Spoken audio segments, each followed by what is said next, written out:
Fala aí, pessoal, bem-vindos a mais um podcast de Analisa. Só queria dizer para vocês que eu voltei aqui no último podcast que a gente teve. Infelizmente eu não pude participar por algumas questões aqui que não cabem à mesa. Mas hoje a gente vai falar aqui, pessoal, sobre Vale. Só queria dizer, antes de apresentar aqui quem que vai conduzir essa conversa pra gente, queria deixar bem claro para vocês que a gente tem esse podcast toda terça e quinta agora. Muita gente ainda acha que a gente só entra aqui com o programa na quinta-feira, mas não. Terça-feira a gente também tem um programa aqui, sempre trazendo informação sobre as empresas, sobre as coberturas, sobre notícias aí de mercado. Então não esqueça de acompanhar. Terça-feira sai às 9 da noite. E aí na quinta, como vocês conhecem, 7 horas da noite a gente entra aqui ao vivo também. Só para também lembrar o pessoal que está ouvindo a gente pelo Spotify, vocês podem acessar aqui também pelo YouTube. E aí podem acompanhar a gente aqui ao vivo, olhar nossas caras, olhar aqui nossos slides quando a gente tiver. Então fica o convite para você também. Hoje a gente vai falar sobre Vale, eu estou aqui com o Gabriel e com o Igor, que são os dois analistas aqui da casa responsáveis por lançar essa cobertura, que foi muito demandada, demorou um pouco, mas tudo que é bom demora para sair e saiu, né, finalmente. Então obrigado, Gabriel, obrigado, Igor, bem-vindos aí, valeu de novo. Prazer é todo nosso de estar aqui, né, novamente. A última vez que a gente esteve junto aqui foi para falar de Oi. Como vocês se lembram, foi um tema bastante polêmico aí. Legal. O Igor até se exaltou aí, mas hoje... Era um case que eu não conhecia muito, né? O Gabriel até teve a bondade de dar uma aula pra gente aqui. Mas acho que no case de Vale eu vou estar um pouquinho mais antenado aí para poder colaborar e quem sabe tirar as dúvidas do pessoal aí no final do programa, tá? É isso, boa. Só para, antes de vocês de fato começarem a falar de Vale, eu só queria entender, dentro desse portfólio onde a Vale está inserida, né, desse setor, o que mais o pessoal pode esperar? Só para vocês darem esse gostinho, né? O que vocês estão de próximas coberturas, antes da gente falar de Vale, só para também o pessoal ir chegando aqui para ouvir a gente. Beleza. Então, a gente tem algumas empresas no pipeline, né?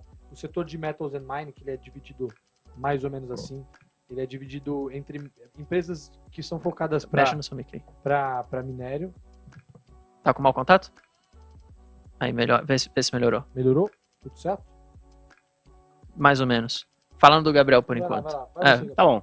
Então eu vou falando. Explica para enquanto ele arruma. Basicamente, o que ele queria falar é que o setor de Metals and Mining ele é dividido em mineração e o de metalurgia, siderurgia mais especificamente. Então, nas próximas coberturas, a gente vai ter, provavelmente nessa ordem, vai ser Semin, que é a parte de mineração dentro da CSN, consequentemente vai ter a CSN, e por fim vamos ter Uzi Minas e Gerdau.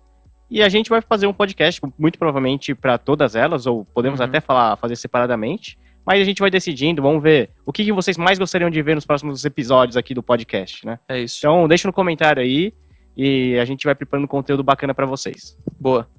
Só para o pessoal então entender, hoje já tem a de Vale lançada, inclusive na nossa plataforma aqui de Analisa, tem um relatório completo, a gente vai passar pelos principais pontos, né? O pessoal que quer ler na íntegra pode acessar lá pela plataforma, depois vocês mostram aqui. Mas beleza, como que vocês querem dividir isso? Como que vocês vão começar falando? Vocês querem falar um pouco mais sobre o geral, né? Como que se dá essa questão da Vale, como que se chega num preço da Vale, como que vocês querem fazer? Acho que deixo aberto aqui para vocês. Eu acho que assim, né? Eu acho que é legal, eu não sei se é tão necessário, mas é legal a gente tentar entender como funciona o business de mineração, né? Legal, principalmente falar um pouquinho sobre como que a Vale faz dinheiro e quais são as coisas que influenciam nessa geração de caixa da Vale. Eu acho que é legal a gente dar essa perspectiva, tá? Também trazer um pouco dos pontos da tese que são importantes e depois a gente vai tentando se aprofundar mais específico em cada ponto, mas eu acho que dar esse primeiro apanhado geral eu acho que é importante, tá? Se você me permite aqui, eu gostaria de mostrar, né, para quem está acompanhando aí pelo Spotify, a gente está acessando aqui nosso site da Genial Analisa. Se você quiser acessar o relatório de início de cobertura de Vale, que foi um relatório que teve uma boa performance, o pessoal procurou bastante, ainda mais hoje que é um papel que disparou, né? Hoje Vale e Petro performaram super bem. Tem um pouco dessa questão de minério que influencia bastante, tá? Mas acho que commodities hoje em geral foram bem. Você vem aqui na aba de setores, tem o setor de metais, que a gente tentou encurtar o nome ao máximo. Geralmente é metais e minerais, ou siderurgia e mineração. A gente tentou consolidar tudo em metais. Você vem aqui, metais, vai ter o nosso belíssimo início de cobertura e a nossa análise de Vale aqui. Boa. Ferro no sangue e na alma. Eu briguei para que o título não fosse esse, mas o Gabriel me venceu, achou que fazia sentido. Eu gostava bastante de um título que era 80% de ferro na alma, fazendo referência a um poeta maravilhoso que você conhece bem. Quem é? O famoso Carlos Drummond de Andrade. Exatamente. Quem perfeito. Pegou a referência aí no chat? Com certeza a nenhuma pessoa, tá? Então tá, a gente tem aqui... Eu acho que ninguém mesmo. Ninguém pegaria, com certeza. Pois é. essas pessoas que não têm o hábito da leitura de poemas, assim como eu, que sou um cara muito refinado, tá bom? Não, mas brincadeiras à parte, a gente tem aqui a parte de metais, a gente entra, tem a análise inicial de Vale, a gente conta um pouquinho, acho que é legal falar que a gente veio com uma recomendação de compra, né? A gente tem um cenário um pouco desafiador agora para mineração, tem muita volatilidade, muita turbulência, mas mesmo assim a gente acha que Vale tá super barata, tá? Tem um upside ali na faixa dos 30%, 28%, nosso preço é de 91%, hoje deve ter diminuído um pouco, né? Porque a Vale subiu bastante, tá?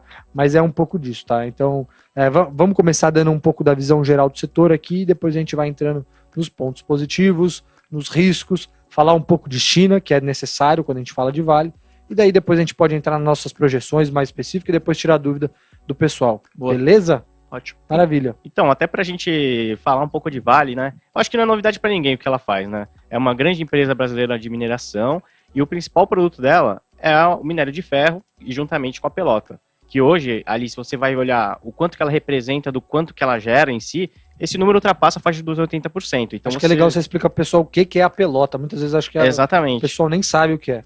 A pelota, basicamente, é quando você transforma a parte de ferro ali, os finos, que eles chamam, a parte mais empoeirada, por assim dizer, em bolas. Pelotas, literalmente pelotas. Se você... Daqui a pouco a gente vai mostrar algumas imagens, qual que é o formato dela. E, cara, literalmente o formato de uma bolinha. Na escola eu jogava arremesso de pelota.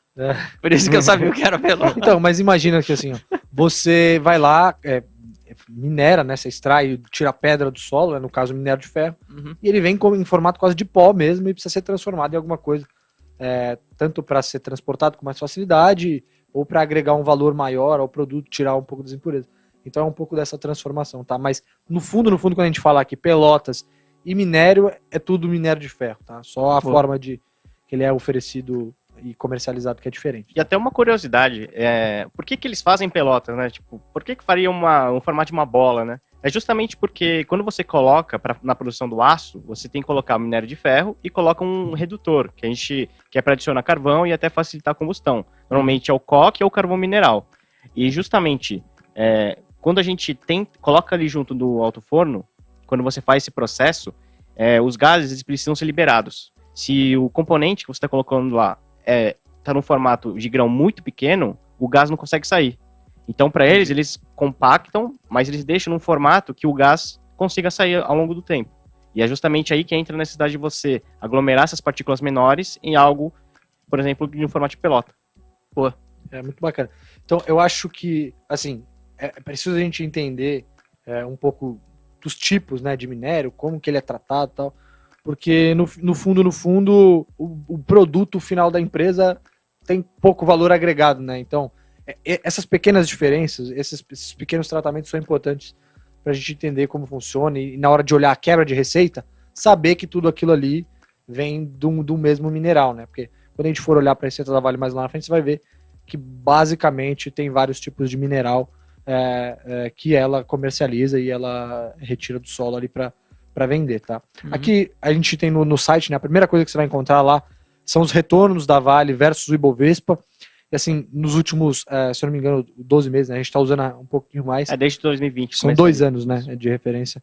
Desde do primeiro dia de 2020. Então, é legal falar isso porque lá, nessa época, a gente tinha uma perspectiva diferente, né? O minério, a gente estava em um momento diferente do ciclo de mineração. A gente tinha as mineradoras investindo pouco para aumentar a capacidade. Passaram alguns meses ali, veio pandemia, todo mundo parou e tal. E tinha esperavam-se algumas tomadas de decisões ali em relação a alguns eventos que tinham acontecido com a Vale, como, por exemplo, o Brumadinho, e tinham alguns passivos a serem julgados ali, alguns processos em julgamento.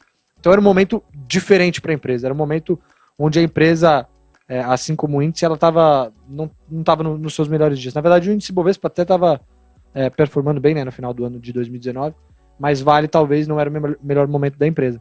E justamente quando a gente tem a pandemia, a gente tem fechamento de várias coisas, os mercados fecharam, as indústrias siderúrgicas pararam, e quando isso volta de maneira brusca, né, a gente tem uma aceleração da demanda muito forte e a produção não estava em plena capacidade. Né?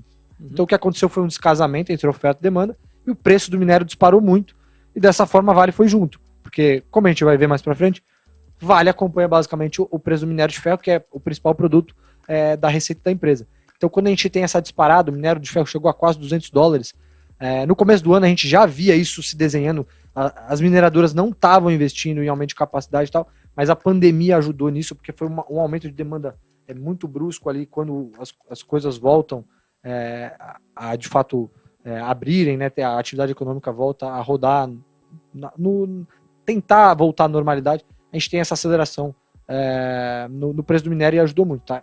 E passou alguns meses, depois a curva do minério começa a dar uma estabilizada, né? Ela atinge o topo lá mais ou menos em agosto ali, e depois ela começa a voltar, e o preço das ações da Vale começam a vir junto, até porque a perspectiva de geração de caixa da empresa diminui, tá? Então acho que é só para trazer um pouco desse retrato, para o pessoal entender como o minério de ferro ele influencia de fato, o preço do minério influencia nos retornos e na performance das ações da Vale, tá?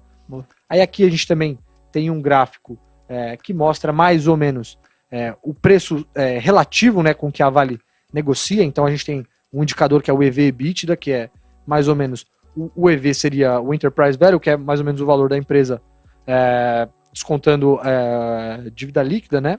E a gente tem sobre o EBITDA, que é mais ou menos como se fosse uma aproximação da geração de caixa da empresa, tá? Então a gente tem a comparação com os dois principais players globais.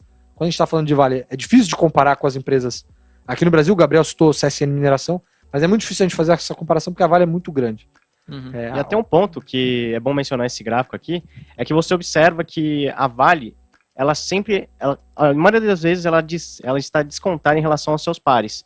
Isso acontece porque a Vale se encontra na região do Brasil. E tem um risco associado a isso, que é o fato de o Brasil apresentar instabilidade, muitas vezes política e fiscal. E por causa disso, o mercado como um todo demanda um prêmio, ou seja, ele exige que se pague um prêmio exatamente pelas ações da Vale, né? Então elas acabam sendo mais descontadas em termos relativos, e esse desconto é natural, ele existe e ele se mantém, tá? Mas o que a gente vê é que, a gente pode, não sei se eu posso falar isso, mas a gente, no gráfico, quando a gente observa, a gente vê que meio que vem abrindo uma boca de jacaré, né? Esse desconto ele tem aumentado com o passar do tempo. E é claro que tem, além disso que o Gabriel falou, além da Vale estar situada no Brasil, tem um outro componente que são esses eventos que aconteceram com a empresa, né? Muitos investidores globais acabaram optando por não investir na mineração da Vale, justamente por conta dos dois incidentes, né? Que, enfim, acho que é chovendo molhado falar deles, mas querendo ou não, você impacta um pouco a imagem da empresa. É claro que a empresa vem fazendo uma série de movimentos aí tentando limpar, né? Não limpar de fato, mas tentar melhorar a imagem, né? Minimizar esses impactos, né? Melhorar a sua imagem de fato. Então isso tem um pouco desse componente. Mas como vocês podem ver, esse desconto ele vem aumentando com o passar dos meses, né? Então acho que é um pouco disso. E aqui, ó, até pra gente, como o Igor já mencionou, ele falou dos pares australianos, né, que é o maior, é onde a gente faz a nossa principal comparação. E aí você pergunta, por que a gente não compara com o Semin e as outras de mineração? Justamente porque a Vale, ela já está em um estágio diferente da Semin, por exemplo. A Semin hoje ela é um case de crescimento ali, né, ela busca uma expansão dentro do mundo de mineração, enquanto a Vale, cara, querendo ou não, ela já é uma empresa madura, ela vem buscando algumas expansões ali dentro do setor de mineração, tanto no setor nacional quanto global, e quando você observa, por exemplo, a composição da receita, até a receita que ela produz... Em dólar, né? Receita em dólar. Exato, em dólar, é bom mencionar isso. Você vê que as grandes comparáveis, elas não são as brasileiras. Aqui a gente colocou também as siderúrgicas também, só para mostrar que não faz muito sentido a gente colocar eles dentro do mesmo ramo. A gente deveria sempre comparar ali mineradora com mineradora. Uhum. E é por isso que a gente sempre olha ali para Rio Tinto, BHP, Anglo American, FMG, e não olha tanto para essas outras aqui nacionais. As mais comparáveis, por assim dizer, né, são de fato BHP e Rio Tinto, né, que tem uma forte presença ali no mercado asiático também. O forte delas também é minério de ferro. Por isso a gente trouxe aquela primeira comparação, tá? Boa. Posso puxar uma pergunta aqui? Claro. Vocês falaram bastante, né, do minério, então basicamente, né, a cotação vai acompanhar o preço do minério, então você tem o preço do minério subindo, é normal a gente ver as cotações de Vale subindo, se o preço do minério está caindo, é normal a gente ver caindo. Exato. E aí acho que um grande puxador, se eu posso assim dizer, para essa questão toda de minério, até por questão de demanda, é a China. E aí, se vocês puderem comentar um pouquinho da China e como que tá o impacto da China em Vale, se puder até comentar também, acho que aquele caso ali da Evergrande lá na China, acho que seria bom para dar uma noção pro pessoal, a não ser que vocês vão falar disso em algum momento, eu tô puxando isso. A gente vai falar disso. Vocês vão falar? Não, mas acho que não tem problema a gente falar agora, tá? Eu acho que... eu puxei aqui porque é mais uma curiosidade, eu acho que alguém mencionou aqui de China e eu acabei lembrando. Muitas das vezes, se você vê a pessoa falando, setor de mineração é China. É verdade, cara. Basicamente, se você não está errado. Você não está errado. Se você pega o quanto que a Vale exporta somente para a China, cara, é um número brutal. Ultrapassa a faixa dos 60%, entendeu? Legal. O que é um valor monstruoso para uma companhia. E quando a gente vai falar assim, justamente, quando a gente começou essa conversa aqui, eu mencionei, né? A gente tá... é muito difícil falar de previsões ou projeções de minério nesse exato momento que a gente está, né? A gente está passando por um momento de volatilidade muito grande devido a acontecimentos lá na China, em especial esse caso da Evergrande, tá? Então, a gente tem a China preocupada ou sinalizando a redução de estímulos para construtoras e incorporadoras no mercado chinês, devido... Tem alguns aspectos importantes, mas eu acho que, tentando resumir, o plano de governo da China, eles estão mudando, né? Antes eles tinham muito esse incentivo à construção, o civil principalmente, né? Eles estão tentando mudar isso. Também tem o fato de que essas incorporadoras, devido aos estímulos, elas acabaram construindo demais e construindo até cidades fantasmas. Então a gente tem locais da China que tem diversos prédios que não tem ninguém habitando, enquanto nos principais centros chineses a gente tem o custo da moradia por metro quadrado o mais alto do mundo. Então é um pouco disso, né? Acho que esse é um pouco do cenário, tá? E tem um outro aspecto que é a questão ESG, né? A China está tentando ser menos poluente, acho que até o Gabriel pode falar melhor do que eu sobre isso, mas a China está tentando ser menos poluente. Eles têm um evento importante global agora no começo do ano, né? Que são as Olimpíadas de Inverno. Então eles estão preocupados com a emissão de poluentes, tá? Então tem um pouco dessa questão também, né? Eles acabam penalizando um pouco as indústrias de aço por conta desses eventos, que são como o Gabriel citou, né? Aquela questão de quando você vai produzir o aço, você emite uma série de gases poluentes, principalmente CO2. Então, eles estão tentando frear um pouco essa indústria, né, que também está ligada à construção civil, que é a maior consumidora de aço, é a construção civil, e infraestrutura, né? Eles estão tentando frear um pouco isso justamente por conta dessa questão de poluente, tá? Então, tudo isso corrobora de forma negativa para a tese de crescimento de volume exportado de aço. O pessoal tem perguntado aqui a respeito dos demais mercados ali da Vale, ou se isso é só China, vocês têm algum dado sobre isso? Para onde ela mais exporta? Qual a porcentagem de cada um dos lugares? Sim. Temos sim. Ela não exporta somente para a China, também tem os tigres asiáticos, tem o Japão também. Obviamente tem uma parte que vai para o Brasil, natural, mas eu diria que grande parte é a Ásia. Também tem a participação da Europa, ali na França, Alemanha, Holanda também tem. Legal. Mas eu diria que a maior parte é a Ásia. Sem a Ásia, a Vale não seria o que ela é hoje. A figura que fica é mais ou menos assim, você imagina. Urbanização. Urbanização conversa com edifícios, obras de infraestrutura. O que isso precisa? Isso precisa de aço. E o aço é um derivado do minério. Então é basicamente isso. Cidades ou países em processo de urbanização rápido, intenso, demandam mais minério de ferro. E é o que aconteceu com a China nos últimos anos. Aí você vai me perguntar, poxa, mas e Índia? Por que a Vale não exporta tanto assim para a Índia? Ou por que não é um polo tão concentrado quanto o polo, a parte da China, Japão, tigres asiáticos, né? Tem um componente aí que é assim, a Índia, ela também é um grande produtor de minério global. Exatamente, aproveitando o que você falou, Igor, só pra gente mostrar aqui, ó, aqui nesse mapa a gente destacou os grandes produtores mundiais, e aqui você pode ver que a Índia, ela entra ali na produção mundial correspondendo a cerca de 10%, né? Que corrobora exatamente o que você falou, mas pode continuar. Então, exatamente isso, ela é um grande produtor, mas a Índia também é um grande consumidor. E o que acontece? Acaba que ela... Eu não sei se eu posso usar essa palavra de forma 100% correta, mas ela acaba sendo um pouco autossuficiente em produção e consumo de minério, tá? Então é um pouco disso. Então o Brasil, obviamente, como você deve saber aqui, o grande forte não é infraestrutura ou urbanização tão intensa quanto os países da Ásia. Então, por isso que a gente acaba sendo um polo exportador de produtos de baixo valor agregado, aí, como, por exemplo, commodities, tá? Então, acho que é um pouco disso. E aí, como você pode ver também, a Austrália, que é um player super relevante, principal parceiro comercial da China, né? Principalmente por conta dessa questão de exportação de minério.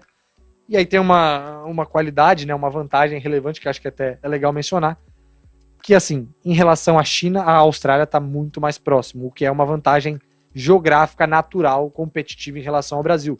Você imagina que um minério que saia da Vale, daqui de Carajás, por exemplo, no Brasil, para chegar na China, imagina o percurso que ele leva, imagina quanto de combustível é gasto, quanto que é gasto com frete para fazer esse minério chegar lá, quanto isso impacta no preço do minério na ponta, né? E a Austrália estando mais próximo, em tese o minério deveria ser mais barato por conta dessa questão do frete. E até aproveitando, como o Igor mencionou, a distância é um fator bastante relevante. Então o frete, juntamente com o preço do combustível, ele desempenha um papel bastante importante. Então como que a Vale ela busca alguma vantagem para tentar melhorar a competitividade em relação à BHP, à Rio Tinto, que são australianas, né?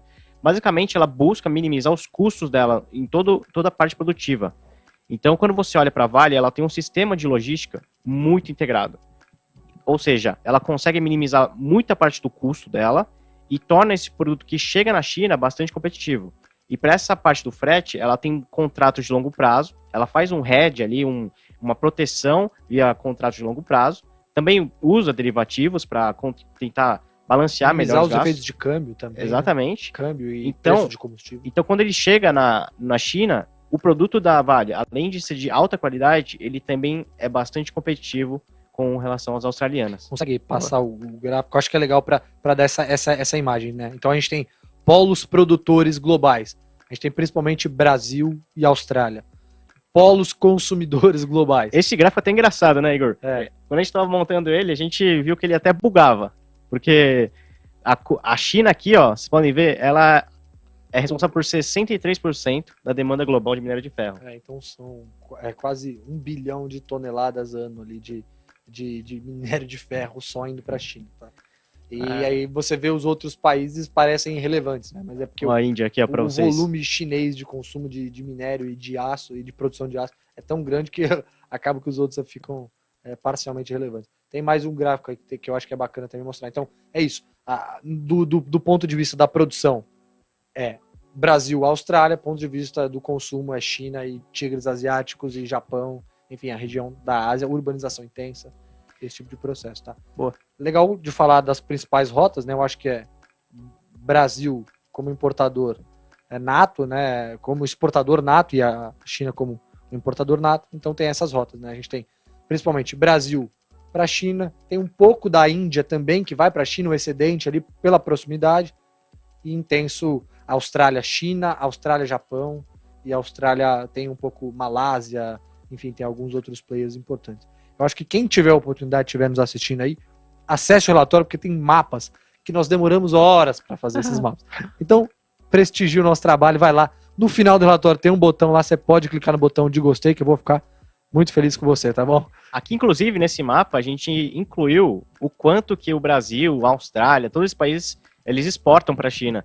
E também, né, vocês conseguem observar que não é apenas ela que importa os produtos internacionais. A gente vê, como o Igor já mencionou, tem a Coreia do Sul, tem o Japão, os tigres asiáticos. Então, aqui a gente destacou aquelas que a produção, ou a demanda, ultrapasse 40 milhões de toneladas, né? Até para não ficar poluído o mapa e a gente ter uma noção melhor do que está acontecendo. Só para responder aqui, o pessoal está falando muito para falar sobre os dividendos, acho que eles vão falar isso no final, vamos né? Falar, pessoal, só no final, quando eles forem falar da empresa em si ali, das projeções e tal, eles vão mencionar os dividendos, então fiquem até o final aí, beleza? Pronto, pode continuar essa, porque o pessoal estava discutindo, vamos deixar claro aqui. Aí, acho que até o Gabriel pode dar uma noção melhor do que eu para falar disso, né, mas o Brasil ele é muito rico em produção de minério, a gente tem diversas minas espalhadas pelo nosso território, né, então é um ponto forte do Brasil, até por isso a gente acaba sendo um exportador natural de commodities, né, principalmente minérios. Mas é legal a gente trazer essa visão de onde está mais ou menos a produção de cada tipo de minério. Você vê, eu não sei se é que o pessoal que acompanha só por voz acho que não vai ver, mas a gente tem uma concentração muito forte ali no quadrilátero ferrífero de ferro. Tem um ponto azul, não sei se você consegue ver ali em Minas. Ferrífero. Pois é. Ali em Minas Gerais, então é um polo produtor de minério muito forte, tá? E ali no norte a gente tem uma diversidade grande de minérios, e o Gabriel vai falar mais especificamente dessa região, tá? Porque eu acho que é um dos principais diferenciais da Vale no Brasil, tá? Então já aproveitando, né? Basicamente no Pará, a gente tem o que a gente chama de Serra dos Carajás. É o lugar que a gente conta um dos minérios de maior qualidade do mundo. Qual que é o minério que a gente usa como referência internacional? É o de 62% de ferro na composição. O de Carajás, ele na média é 65%. Só para você ter uma noção. E o que significa ele ter uma pureza superior? Significa que quando você vai para o mercado, você consegue vender ele com um prêmio, um ágio. Você vende a um preço superior ao que o mercado está trilhando no momento. E aí que a Vale tem uma vantagem competitiva. Os minérios dela, nessa região, são de altíssima qualidade. Ele, como eu já falei, a média é 65, mas tem produtos que ultrapassam essa qualidade. Então, você vê o quão importante é essa qualidade. E até uma coisa que o Igor mencionou quando ele falou de ESG, a qualidade do minério ela é diretamente relacionada com a quantidade de processos que você tem que realizar. Se o produto é mais puro, menos processos são necessários para que você utilize da maneira que você busca. Polui menos. Né? Exatamente, polui menos. E aí, quando você olha para o panorama internacional, o que os países querem? Reduzir a emissão de gases poluentes. Então, a China, muito provavelmente, vai buscar produtos mais premiums, que vem ao encontro do que a Vale produz. O que é justamente o que vem se discutindo no COP26 e tudo mais. Exatamente. E aí tem dois pontos, né? Eu vi que surgiu uma pergunta aqui do Jonathan Borges no chat, falando sobre o que a Vale vem fazendo para reduzir custos, e isso é uma das questões, né? A Vale, ela tem uma parcela de custos fixas ali que não varia muito, né? Então imagina que quanto mais ela conseguir, quanto mais ela tiver de demanda, mais esses custos vão sendo diluídos.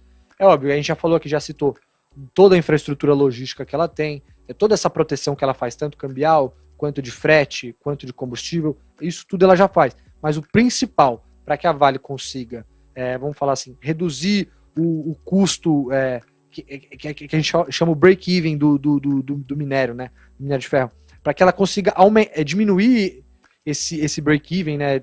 Ter um retorno no 0 a 0 ali, né? Zerar a operação, para ela diminuir isso dos $45 para os $30, ela precisa ganhar volume. Então o minério de ferro é basicamente isso. Empresas que são de mineração, elas precisam de volume para ter diluição de custo fixo e assim aumentar a margem, tá? É basicamente isso, tá? Então, isso que o Gabriel falou corrobora nesse sentido. Porque a partir do momento que você tem um minério mais premium, um minério de mais qualidade, que provavelmente deve ter uma demanda mais alta, você deve ter um volume aumentando e uma projeção de volume crescente acerta para você reduzir esses custos, tá? A gente chama de custo marginal, né, do minério, que é justamente quanto gasta para você extrair o minério e depois levar ele até a ponta, né? Então, a Vale tem um custo de minério, dependendo da região do minério, o mais baixo do mundo. Por exemplo, Carajás, por conta da pureza e da facilidade de extração, aquela região ali é basicamente abençoada, assim, né, vamos dizer, do ponto de vista de extração de minério, porque é um minério de fácil extração e de altíssima qualidade. Então é um dos pontos diferenciais da empresa, diminui o custo e, enfim, isso ajuda a margem e corrobora com essa questão SG aí também. Além do sistema de transporte, a logística dela na Serra dos Carajás é muito interligada, então você consegue otimizar toda essa parte de produção e custos como um todo, né? Então, Igor, vamos falar um pouquinho mais sobre o mercado como um todo? Pode ser. Então vamos falar de China agora. Consegue descer um pouquinho aí? Vamos descendo aqui. Acho que tem algum gráfico Deixa até para cima. Aqui, ó. Aqui é só para mostrar para vocês o quanto que a China representa do quanto que o Brasil exporta, na verdade, de minério de ferro.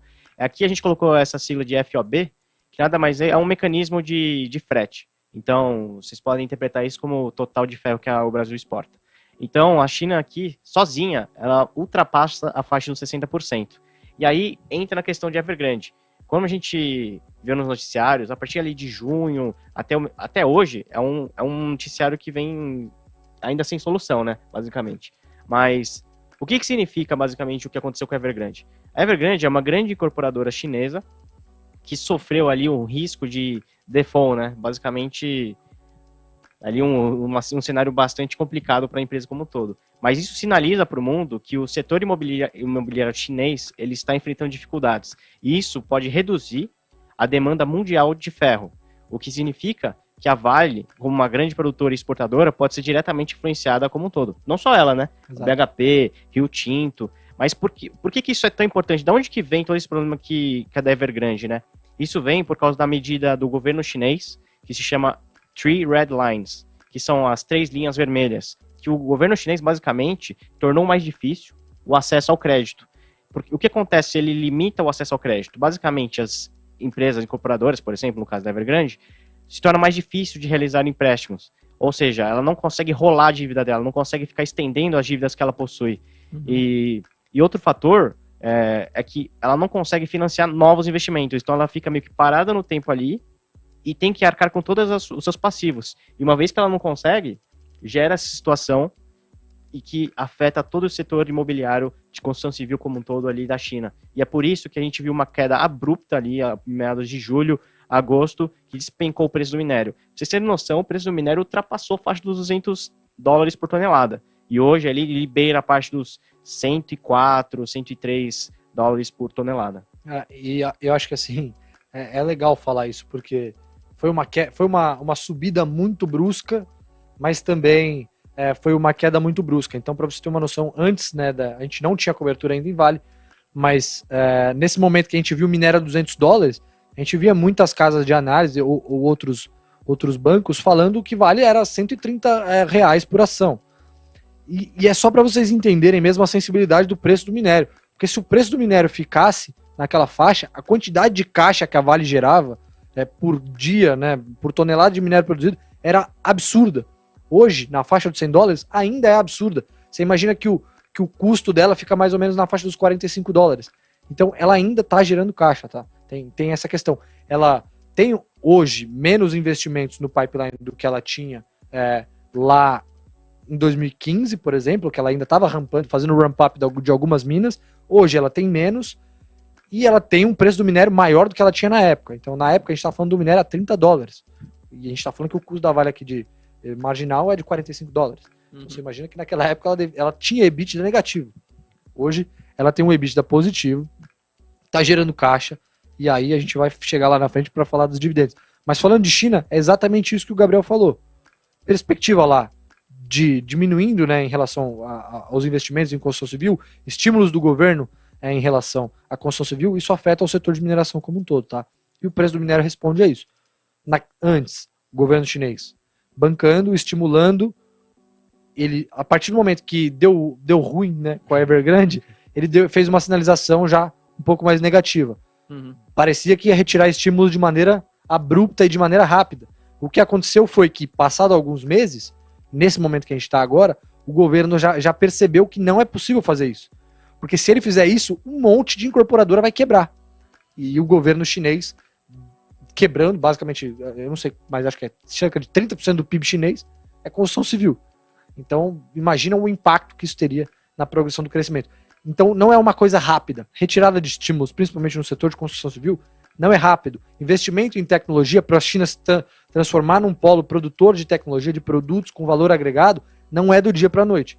E isso é muito do que a gente acredita aqui, e por isso que a gente tem a recomendação de compra na Vale e toda essa tese, tá? Mas, longo prazo, Vale está buscando diversificar sua linha de produtos, tentar ser cada vez menos dependente da China, mas é claro que a gente não pode falar que vai excluir China, né? Porque é o principal comprador de minério de ferro, mas é um pouco disso, diversificar a linha de produtos. A gente tem outros produtos como cobre sendo demandados para outras funções, a gente tem níquel para baterias, então existe esse olhar da Vale para essas outras linhas de receita, mas é claro, sempre de olho na China, né, na demanda do mercado chinês.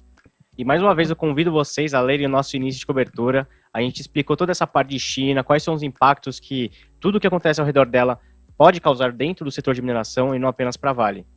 Obviamente, a gente vai discutir também um pouquinho mais sobre dividendos, vamos falar sobre caixa, quanto que a empresa gerou nesses últimos períodos, né?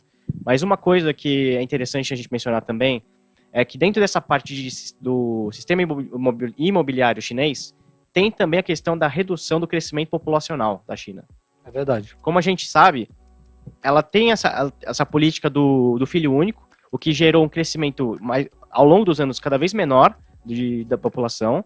E passa um para o lado o gráfico, só para que esse é o do PIB. Exato, esse aqui é do PIB. A gente tem o gráfico aqui da... Mais um. É mais um aqui, ó. Opa, esse crescimento aqui, populacional chinês. Aqui vocês conseguem ver que na curva em azul escuro, que o crescimento da população é cada vez menor. A expectativa para 2026 ali, a estimativa, é que a população cresça 0,1%, ou seja, quase não cresce mais. E o que significa? Pô, você vai ter menos gente, menos gente ali na China, no caso, ao mesmo tempo que você vai construir cada vez mais casas, mais prédios, Exatamente. Parece um pouco incongruente, de certa forma. Então, é um outro ponto de preocupação que talvez a China esteja passando por uma mudança estrutural e que possa afetar o setor inteiro de siderurgia e, consequentemente, de mineração. E isso é reflexo justamente daquilo que a gente falou lá no começo. Está aumentando o custo de vida das principais capitais chinesas. Então você imagina, pô, o cara vai ter um filho, não sei, vai gastar $1.000 por filho por semana aí. Tô chutando, tá? Caraca, hein? Filho caro. Porque essas cidades chinesas são bem caras, mas vamos falar, vai, a faixa dos $500 por filho por semana lá na China. Então a gente tá falando mais ou menos de $2.000 mês filho ali, contando, ó, moradia, tal, habitação. Então, cada vez você quer ter menos filhos e o custo da moradia, ele é relevante no percentual do gasto da família, né? Então, tem isso também, né? Não só o governo tentando frear essa taxa de natalidade, mas também o aumento do custo das principais capitais chinesas, tá? Então, acho que essa é a imagem que a gente tem de China, fora a questão ESG que a gente mencionou lá no começo, tá bom? Uma outra coisa que a gente destacou aqui nesse primeiro gráfico, que até para o pessoal que está ouvindo a gente pelo Spotify e tudo mais, a gente convida novamente vocês a verem nosso índice de cobertura, né? 100%. 100%, né? A gente vê que o crescimento do PIB chinês, ele também tem uma tendência de arrefecimento. E, mais uma vez, o PIB está atrelado à urbanização, ao desenvolvimento industrial chinês como um todo. E uma vez que você tem esse arrefecimento, é esperado que a produção como um todo, a demanda, ela venha a cair com o tempo. E por causa dessa série de coisas que a gente discutiu, não é novidade que as empresas estejam revisitando suas projeções, diminuindo, por exemplo, os guidances que elas dão de produção de minério de ferro ali, que elas divulgam normalmente... uma vez por ano, geralmente no final do ano, principalmente a Vale fez o Investor Day, né, que é o Vale Day que eles chamam, na semana passada, justamente revisitando as projeções que eles tinham feito, tá? Então, mais ou menos isso. Posso puxar aqui, só para depois a gente não acabar alongando muito depois do nosso tempo. Se vocês quiserem, já que a gente acabou comentando um pouco sobre essa questão do minério, de quem exporta mais, para onde vai, de quem pede, nessas palavras, vamos colocar assim, o que a gente pode falar um pouco de Vale em si, da empresa? Então, se puder trazer alguns pontos ali que vocês acham de pontos positivos da Vale, pontos negativos, alguns riscos ali, por exemplo. Bom, eu vou começar falando... E depois as projeções, eu vou começar falando dos positivos aqui. Boa. Então, a Vale, ela tem, como a gente já mencionou, ela tem esses minérios de ferro de altíssima qualidade. Acho que esse é o principal ponto positivo. É o principal ponto... O que isso traz? Ela consegue ter um preço mais caro, por exemplo. Exatamente. Quanto maior a pureza que você tem, maior é o ágio que você consegue trilhar no mercado. É o prêmio que a gente fala. Tá. Então o mercado está disposto a pagar mais por produtos mais premiums, que é justamente o caso da Vale. E aí que ela ganha em relação aos seus concorrentes. Por exemplo, se a gente olha BHP, Rio Tinto, ali 62% de pureza no minério, enquanto da Vale ali, ela ultrapassa essa faixa dos 65%. Pô, se você ganha ali por tonelada a mais por causa disso, você vê resultados nítidos, principalmente ali em questões futuras, no caso do ISD. Tem essa questão de Carajás, que a gente levantou lá de 67% de pureza no minério de ferro. Isso possibilita a Vale fazer o quê? Ela não tem só minas no Brasil, né? A Vale tem algumas outras minas espalhadas pelo mundo, tá?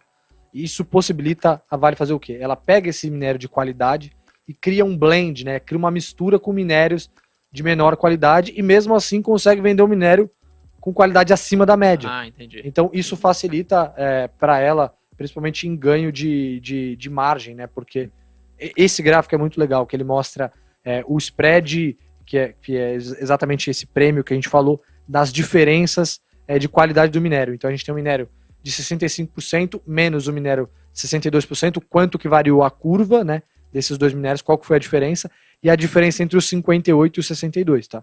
Então você pode perceber que justamente essa diferença entre eles representa esse ágio, né, esse prêmio que existe em relação ao minério da Vale. Tá? Da mesma forma que os 65% tem o prêmio sobre os 62, vale mencionar que o de 58 tem o desconto em relação ao 62.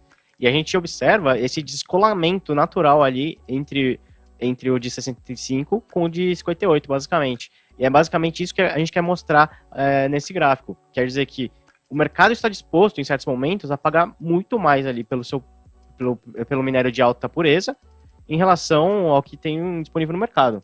Tem essa questão que a gente falou de ESG e tal, que você vai demandar menos poluentes, mas o principal, por eles pagarem pelo prêmio, é o aspecto financeiro.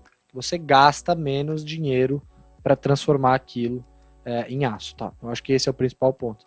Esse gráfico é legal, né? Eu vi que teve uma pergunta falando exatamente sobre isso, quanto que a Vale gastava de dinheiro para fazer esse minério chegar à China, né? Então, a gente dividiu em 3 pontos, né? A Vale, ela tem a operação de Carajás, né, no norte do país, que é onde eles conseguem tirar o minério de forma mais barata e de mais qualidade. Então, é o que tem o menor custo de caixa, que é o quanto que ela precisa gastar de dinheiro para tirar uma tonelada de minério de ferro, tá? E a gente tem as minas do sul e sudeste, que são mais caras, até por conta do aspecto geológico, tá? E a gente tem ali o minério de outras empresas. E quanto que elas produzem de cada uma dessas regiões, né? BHP, Rio Tinto, CSN, Sudeste, tá? A Vale Sudeste, Vale Sul. Logística também pode ser um ponto positivo? Com certeza.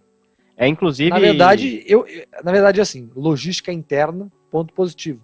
Mas a logística, a posição geográfica, eu acho que é o principal ponto negativo da Vale. Uhum. Que é aquilo que a gente estava falando no começo. A gente falou, ela tem muitas pessoas até fazem essa provocação, né, de que Vale não é uma empresa de mineração, ela é mais uma empresa de logística do que uma empresa de mineração. Mas esse é o principal ponto negativo da Vale, estar longe do principal polo consumidor, que é a China. Então você imagina que o minério que Mas aí tendo uma logística eficiente, ela consegue minimizar isso. Exatamente. E o minério de maior qualidade também, porque aumenta a demanda. Né, até focando nessa parte de logística, aqui nesse outro gráfico, a gente destacou as principais ferrovias e portos que a Vale utiliza. Na região ali no sistema norte, basicamente, onde se encontra a Serra dos Carajás, ela utiliza a ferrovia ali, a estrada de ferros Carajás, e basicamente, a partir dela, ela vai para o porto, ali o Ponta da Madeira, e dali vai para a China. Da mesma forma que no quadrilátero ferrífero, ela tem a estrada de ferro Vitória Minas e a MRS, que também vão para os portos e distribuem para os mercados consumidores. É um pouco disso, mas voltando na questão, imagina, o principal cliente da Vale, vamos falar assim, é a China. Olha a distância que o Brasil está da China em relação à Austrália, né, comparativamente, fazendo essa comparação. Então você imagina que deve ser muito mais barato para um navio cargueiro sair da Austrália e chegar na China do que sair do Brasil e chegar na China. E o que eles fazem para mitigar esse custo? Tentam exportar o máximo de tonelada possível por navio. Então a Vale acho que tem os maiores navios cargueiros do mundo, justamente para conseguir fazer essa exportação de maneira mais eficiente, aproveitar mais, né, esse trajeto para levar a maior quantidade possível de minério de ferro. Tá? Que inclusive a capacidade desses navios são tão grandes que a Vale, para aproveitar esse espaço ocioso, ela compra minério de terceiros, pra você ter noção, para abastecer o navio e aproveitar momentos ali que o mercado mais necessita. Uma outra coisa que é um ponto positivo, inclusive, para a Vale, é que como ela tem essa qualidade do minério superior, ela tem uma perspectiva de crescimento de produção, o que vai até um pouco contra ali do que a gente esperaria do mercado, né? Pô, é contra-intuitivo, né? Basicamente. A gente tá falando aqui de China, tal, pode reduzir estímulo, cair demanda, tal, mas a tendência, na verdade, é que o minério da Vale seja cada vez mais demandado justamente pela qualidade. Exatamente. Então, a Vale, nesse sentido, ela pretende aumentar sua produção, ela já até mostrou no guidance que ela deu, e, pô, ela está crescendo a níveis assustadores, que inclusive existem investimentos em andamento para aumentar a capacidade, é uma coisa até que vale a pena ressaltar, que capacidade não é produção. Capacidade é quanto que ela conseguiria produzir se colocasse tudo no talo, por exemplo. E a produção é o quanto de fato ela produziu. Então, a Vale ela tem projetos para expansão de capacidade até 2033, se eu não me engano, e projetos de longo prazo como um todo e com investimentos estrondosos. Por exemplo, ao longo dos próximos anos, ela espera gastar cerca de 5 a 6 bilhões de dólares apenas em investimento, entendeu? Todo ano isso, né? Dinheiro de pinga. Pra eles. Então, eu queria mandar um abraço pro meu querido amigo Gustavo Sá, que está aí assistindo. Verdade, ele pediu pra eu mandar um salve. No final. Grande Gustavinho. Não, e também abraço. O Marcelo Miranda, olha isso, ele tá ouvindo o podcast, mas ele tá dirigindo. E ele tá escrevendo no chat, só cuidado pra não bater o carro aí. Pelo amor de Deus, hein?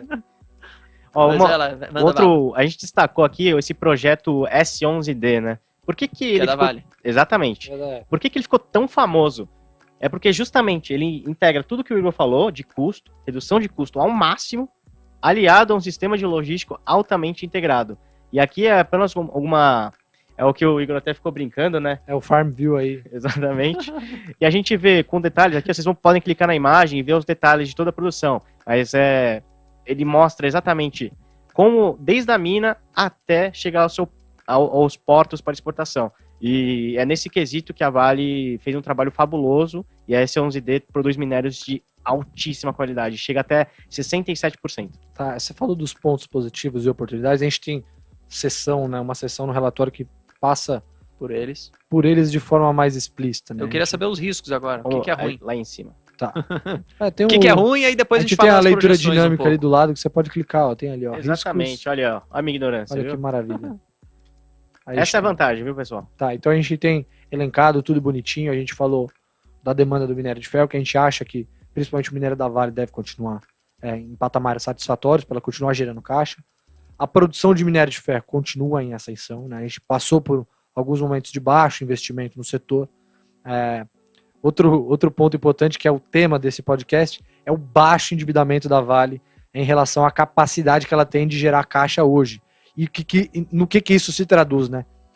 À medida que ela for tirando os passivos relacionados a Brumadinho, relacionados a Mariana da frente, e a descaracterização de barragens a montante, né? Que são aquelas barragens que ocasionaram esses acidentes. Então ela está passando por esse processo de descaracterização dessas barragens. À medida que ela for matando esses pontos ali, tirando do caminho, ela deve pagar ótimos dividendos.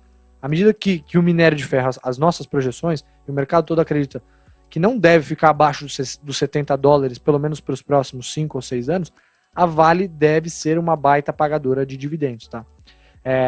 Esse ano ela deve terminar com um dividend yield na faixa ali dos 26%, mais ou menos. Teve aquele extraordinário, não teve? Teve um dividendo o dividendaço, como dizia meu querido amigo Vitor Souza aí. Teve isso também. E a Vale a gente tem uma perspectiva de pagamentos de dividendos robustos aí para os próximos anos, tá? Principalmente em 2022, a gente estima um dividend yield mínimo de pelo menos 10%. Boa. Então o cara que vai botar o dinheiro em Vale hoje estaria tirando pelo menos 10%, tá? A gente falou do minério de ferro de alta qualidade de Carajás, o sistema logístico, acho que é um pouco disso. Falando agora dos riscos, né? É óbvio, a gente já bateu nessa tecla, essa concentração no mercado chinês é um risco, né? 63% da receita, né? Do total de minério de ferro e pelotas exportados vão para a China. Então, existe toda essa questão do momento turbulento que a China passa e dá uma dificuldade na hora de você traçar qualquer cenário futuro, tá? Porque tem toda essa questão. O outro ponto, um desafio, né, para a Vale é essa distância que a gente falou do polo consumidor. A gente bateu nessa tecla.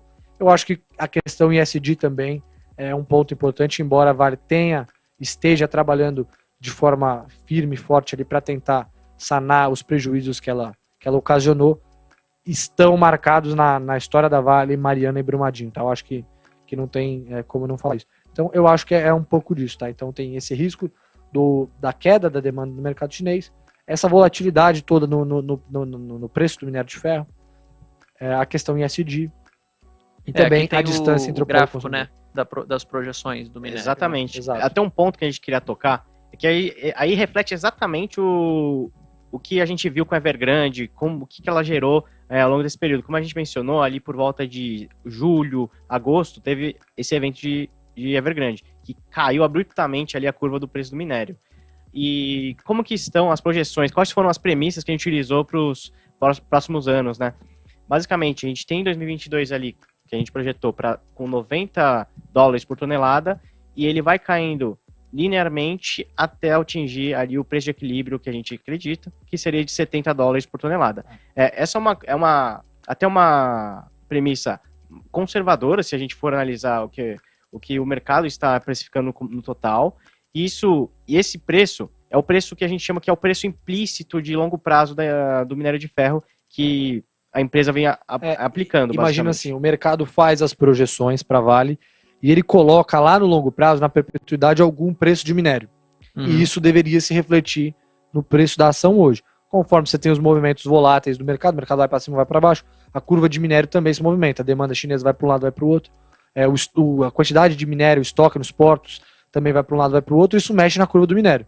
Então, esse preço, lá no longo prazo, qual é o valor dele que está embutido no preço da ação da Vale hoje? Essa é a conta que a gente tem que fazer. E aí a gente vê quanto isso está descasado do minério hoje. Então, se eu não me engano, a gente encontrou um preço de 67...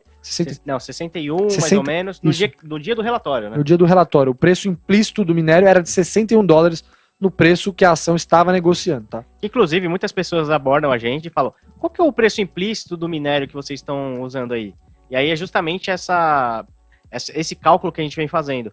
E até uma coisa interessante para a gente mostrar o quanto que essa premissa de longo prazo muda no valor, no preço-alvo que a gente está dando para ação, vocês podem ver aqui na aba projeções, aqui, que a gente justamente menciona isso, né? A gente coloca aqui...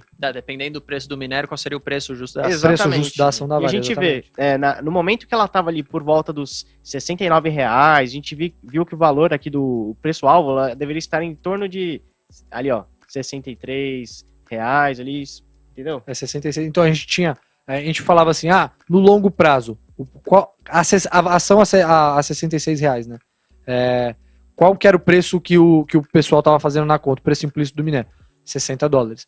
Agora a gente está trabalhando com um valor de $70 e a gente chegou nesse valuation de R$91. Isso é legal para dar uma noção para o investidor, aonde que está o risco, né? Qual é a assimetria que a gente tem. Tanto para cima quanto para baixo. Tanto para cima quanto para baixo. Então, conforme forem passando os anos, conforme qual o comportamento que a curva do minério vai ter, para onde que ela está indo. Hoje ela está na faixa dos $100, ela já voltou para cima dos $100. Quanto deveria ser, se ela se mantivesse nesse patamar, quanto deveria ser o valor justo para a Vale? Entendeu? É mais ou menos essa conta. Aí você fala, puxa, mas tem essa volatilidade, tem a questão de redução de emissão de poluentes, tem a Evergrande, então isso tende a cair. No longo prazo, vamos colocar ali $80. Então, de acordo com as nossas premissas, a nossa modelagem, a gente chegaria no valor de R$115. Nosso amigo Marcelo aqui, ele é o oposto. Ele fala que, na verdade, é $50 o minério. Então seria mais baixo ainda, né? E ele fala isso, ele fala $50 em 2022, né? A gente tá falando de um preço lá na frente. Lá na frente. Lá na frente. Então, assim, o que a gente tem que entender? A gente pode até olhar para o ano de 22. Hoje a gente tem $100 lá no preço do minério. Se fosse $50 em 2022, isso teria um impacto grande no longo prazo para a Vale? Talvez não. Porque o que a gente tem que trabalhar é numa curva média, né? Porque a gente vai ter altos e baixos. O mercado de commodities, ele é cíclico. Ele tem momentos que o preço está em, como a gente viu, $200. A gente tem momentos que o preço está em $30. Então tem esses dois pontos. Se tiver em $50 em 22, provavelmente vai ser um ótimo momento para você comprar Vale. Porque a gente estaria falando ali de caminhando para um ciclo de baixa. E uma coisa, falar de $50 por tonelada, eu não acho isso nem mais conservador, eu acho isso extremamente pessimista, né? Porque se a gente olha por quanto que ela deveria valer, ela não tá nem nesse gráfico aqui, pra você ter uma noção. E $50, cara, é um valor que a gente pode até ver na curva que a gente tem do preço do minério, que, cara, é um preço aqui, ó, vamos tentar até chegar aqui, ó. 50 seria o valor que você tinha em 2016, 2015 ali. Que era justamente, acho que um dos piores momentos. do setor de mineração. Exatamente. E quando a gente olha para as curvas futuras, curva do minério futuro, basicamente, cara, as projeções elas são sempre decrescentes, mas para atingir o valor de $50 eu acho bastante pessimista, viu? Eu acho que é um pouco disso, mas a nossa visão é essa, a gente está trabalhando com uma curva de longo prazo de $70, tá? Só na média ali, né, no longo prazo, tá? E até uma informação ali que a própria Vale divulga, que é o preço de minério de break-even, que o Igor mencionou ali, que ele fica basicamente no 0 a 0. Se esse valor está em torno de 35, então você falar 50... Longo prazo, né? No longo prazo, exatamente. Você falar 50, eu acho extremamente... A Vale trabalha pessimista. com esses 35, né? Eles tinham de guidance os $30, e eles mudaram isso, revisaram um pouco para cima para os 35. Hoje eles estão na faixa dos 45, tá? Boa. Então, a gente tem as empresas do setor de mineração aumentando capacidade, isso é verdade que eu acho que foi o Marcelo falou aqui, né? A gente tem isso de fato acontecendo, mas não é da noite para o dia. Então, assim, você falar em um minério de $52 em 2022, precisa de um cenário muito adverso, a China fechar a torneira mesmo, algumas incorporadoras quebrando lá, porque, como a gente mencionou, não é um movimento que você faz, não é simplesmente ir lá e desligar um computador. Você está falando de um ciclo econômico inteiro, que é impactado justamente por essa redução de estímulos. Tá? Legal. Resume pra gente, então. Preço-alvo, recomendação e dividendo pro próximo ano. Bom, porque o título é dividendo e chuva de dividendo. A gente tem que falar então do dividendo. Bom, então... O Igor já falou, mas só para receber. Repetindo o que o Igor falou, então. O dividend yield que a gente está projetando para 22 é de pelo menos 10%. Que é super bom. É super bom, dividendo cara. Super atraente. Muito atraente. Outro ponto aí que o Igor também já mencionou. Essa parte do preço-alvo. O preço-alvo que a gente tem hoje é de R$91. A recomendação é de compra. A gente vê ali um upside de pelo menos 28%, que é no preço que estava no dia do relatório. Agora está um pouco mais baixo, porque hoje subiu cerca de 4 ou 5%. Então, baseado assim todos esses aspectos positivos de aumento de capacidade, produção, minério de mais alta qualidade, tendência ESG, a China tomando medidas para evitar esse colapso do sistema imobiliário, entendeu? Apesar de todas essas medidas, a gente ainda vê um cenário positivo para a Vale no longo prazo. Tem uma coisa que é legal de falar, né? Já que a gente falou de dividendo, tem uma métrica que a gente usa para medir quanto dessa a gente falou de geração de caixa, falamos de dívida baixa, que isso deve se refletir em dividendos, né? A gente tem uma métrica que a gente usa que é a geração de caixa, é o dividendo por geração de caixa, né? O Free Cash Flow Yield. E a gente usa essa métrica para medir qual o potencial dividendo e quanto que a partir da geração de caixa dela vai ser convertido em dividendo, tá? Então a gente tem eu acho que não vale a pena entrar no detalhe específico, a gente tem isso no relatório explicitado, tá? Mas eu acho que assim, pelo que a gente tem visto, pelos números que a empresa divulgou, a expectativa é muito boa. Eu vou falar mais uma vez, dívida líquida baixa, a empresa gerou muito caixa nesse último ano, tá? Ela distribuiu boa parte, atingiu o dividend yield alto pra caramba, atingiu, mas ainda tem um pedaço disso que fica pro ano que vem. Foi uma delícia receber esses dividendos da Vale, porque eu tenho Vale. Você tem Vale? Viu? Maravilha. Quanto que ela pagou por ação? Foi cerca de o quê? R$3? Cara, eu não vou saber, eu só sei que foi bastante. Foi bom, foi uma delícia. Então, para os próximos anos... Se alguém souber aqui, pode comentar aqui. Eu não lembro exatamente quanto foi por ação agora, mas se alguém souber, provavelmente alguém deve saber. Eu lembro que era um caminhão de dinheiro. Mas a gente até brincou, né? Que a Vale parecia o Fed, de tanto dinheiro que ela estava distribuindo. Não, foi mas legal, é um pouco disso. Então, a gente tem isso mais explicitado no relatório, um pouquinho mais detalhado, mais bem explicado. Caso o pessoal queira ler. 9 e pouco, ó. Que foi por ação. Então foi de fato um caminhão de dinheiro. Né? 40 milhões de reais, né? Pois é. Tá bom pra você? 40 bilhões, no caso. Então é um pouco disso a figura. Reforço mais uma vez.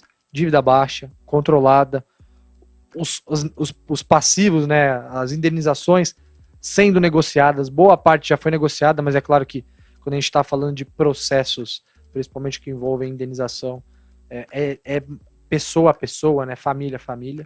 Então tem um pouco disso. Mas isso já está mais sob controle do que era antigamente, né? Tá tudo mais controlado. Já fizeram um acordo com o governo de Minas Gerais. Então, as nossas perspectivas para o próximo ano são de dividendos muito fortes. Pelo menos, mínimo, falar de novo, mínimo de 10% de yield no próximo ano, tá? Fora que esse dividendo, ele vem em dólar, né? Ele é porque a Vale, quando a gente modela, faz modelo, faz projeção, tudo em dólar. O efeito câmbio, ele vem na última linha, tá? E até um ponto... Então é protegido pelo câmbio, tá? Então é basicamente isso. Complementando aqui o que o Igor tá falando, a gente tem que lembrar também que do Brasil tem a questão da possível reforma tributária, né? E aí pode haver uma taxação dos dividendos. E aí, nesse movimento, não seria surpreendente se a Vale antecipasse, entendeu? É verdade. Ela fizesse um grande aporte de dividendos para os seus investidores antes que a reforma fosse realmente aprovada. Isso, na verdade, foi um ponto que a gente discutiu bastante internamente, até principalmente com o Vitão, né, com o Vitor Souza, falando sobre isso. Porque a Vale está gerando um caminhão de dinheiro, ela está sentada em cima de muito, muito dinheiro mesmo. A gente tem uma reforma tributária que penaliza o pagamento, penaliza assim, né? Penaliza o pagamento de dividendo, vamos falar assim, ela tributa o pagamento de dividendo. Então, não ficaríamos surpresos, não seríamos surpreendidos novamente, como o nosso querido Zagallo, se a Vale antecipasse o pagamento desses dividendos para os seus acionistas, tá? Então a gente sabe que isso pode acontecer aí no futuro próximo, e esse dividend yield nosso mínimo de 10% pode virar pó, pode ir para 20%, 15%, entendeu? Então é basicamente isso. Mas os próximos 2 anos, a gente projeta o dividend yield mínimo na faixa dos 10%. Ótimo. Bom, só para a gente não passar muito do nosso tempo, a gente passou 5 minutos aqui, mas pessoal, só para quem está aqui e não deixou o like ainda, por favor, deixa aqui o seu like, tá? Não custa nada, você ajuda pra caramba a gente. A gente chegou a bater, acho que 150 pessoas aqui ouvindo de Quantos Vale. likes? Deixa eu ver quantos likes, eu vou atualizar aqui. A minha mãe já dizia, o não você já tem, então vá lá e peça o like pro rapaz que tá assistindo, que se ele não deu um like e não tiver dirigindo... Pô, tem 140 pessoas aqui e 80 likes. O rapaz que tá dirigindo com certeza não deu like, mas ele eu perdoo. Mas você ele escreveu nos comentários. Que não está dirigindo, está assistindo, tem que dar o like, rapaz. A Denise já veio aqui me cobrar, fala assim, Igor, você não pediu o like, ó. Não. Gente, tá acabando, tem que dar o like.